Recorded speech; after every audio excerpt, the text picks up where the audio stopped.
We're talking about surface parking, which is pretty common in most multi-family buildings.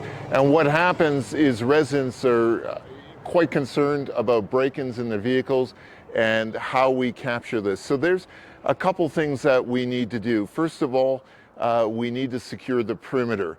We're going to get cameras that are fairly high up on buildings like this that allow us to see what's happening in the overall parking lot.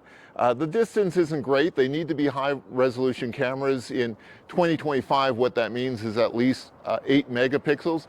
And even at that length, we're not going to get a good view of when we zoom in to see the people actually doing this. The other issue is the people that engage in this behavior, they typically have hoodies on, they're pulled up on the side of their head and up over their brim. And then they also have ball caps with large brims. And they typically look down and keep themselves hidden between vehicles. So those cameras up top, we get to see them moving between vehicles and that evidence of the activity, see which vehicles they're targeting.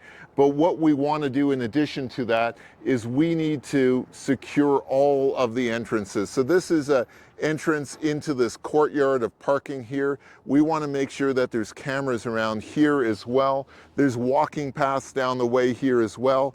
And we want to make sure that any of these walking paths have a camera on them as well.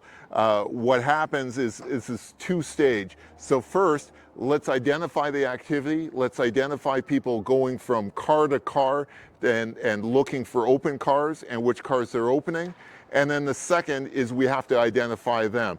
And that happens when they exit this space. And so we need detailed cameras up front so we can actually see their faces as they exit that space, both by walking, but also by vehicle. One of the other camera technologies that we find very, very important for areas like this is cameras that strobe and have a voice prompt. Now, something of this size, it's too large to use that technology, but in smaller parking areas and smaller buildings, what we would do is when that vehicle comes out and we can say there should not be anyone around the vehicles late at night, after midnight. Of course, there are people, residents that come and they have to park late at night.